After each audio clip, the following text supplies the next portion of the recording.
What will I use for this, everyone? I'll use 80 g of cornstarch. That is, for those who don't have a scale, is equivalent to half a cup like this one here of a 250 milliliter cup. I'll add all the cornstarch to my saucepan.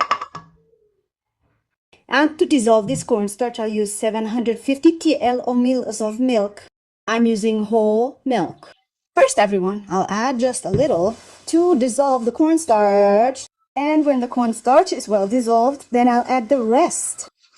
I'll stir so that no bits of cornstarch remain unmixed. It's all well dissolved now. Now I'll add the rest of my milk. I'll stir a little more as well. I'm gonna add 155 g of sugar here. As I said, for those who don't have a scale, that's equivalent to half a cup of a 250 ml cup. And here I have 25 g of 50% cocoa powder, which I measured, and it came to 3 tablespoons on the measuring spoon. Just stir well to dissolve all the ingredients and get homogeneous mixture. I just finished mixing. I'm going to take my pan and put it on the stove. I'm going to let my cream cook over high heat to turn constantly since it contains starch until it thickens and becomes a cream. And pause it. When that happens, I'll come back to show you the texture. My cream, everyone, reached the right consistency in 7 minutes. Look. Of course, this will also depend a lot on the quality of your pan, its thickness, and also your stove flame. But mine here is ready in 7 minutes. And look how smooth its texture is. If for any reason your cream has become lumpy, you can beat it with a mixer or blender to bring it back to its smooth consistency, like this one here,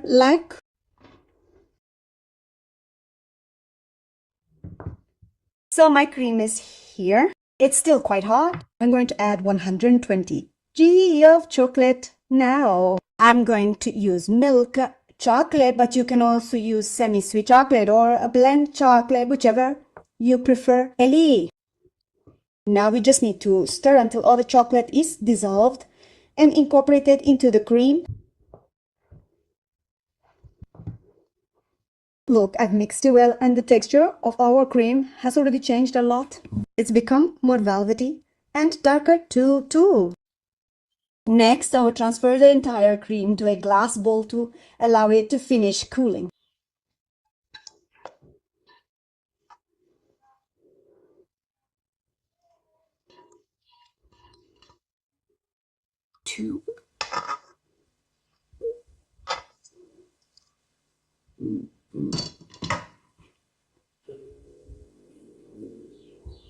I like to carefully press the plastic lightly against it.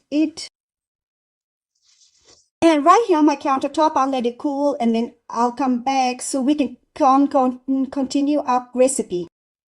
When my filling is completely cold, everyone, I'll remove the plastic wrap and it will have this texture here.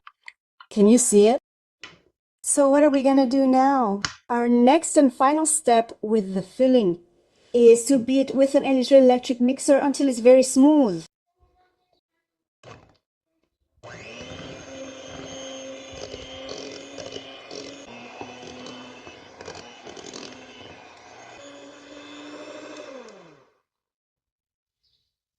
And this here, folks, is what the texture of our filling will be. Look, it's very creamy, very smooth. So that's how it should be. Now let's move on to the assembly process of our pave. The process is always the same, okay, everyone? We start by adding a little filling to the bottom of our dish here. Here we go, our biscuit. We dampen it in the milk and we'll add a layer of the biscuit blender up. And the process will always be the same. A layer of our chocolate filling and a layer of our biscuit, always finishing with our cream on top.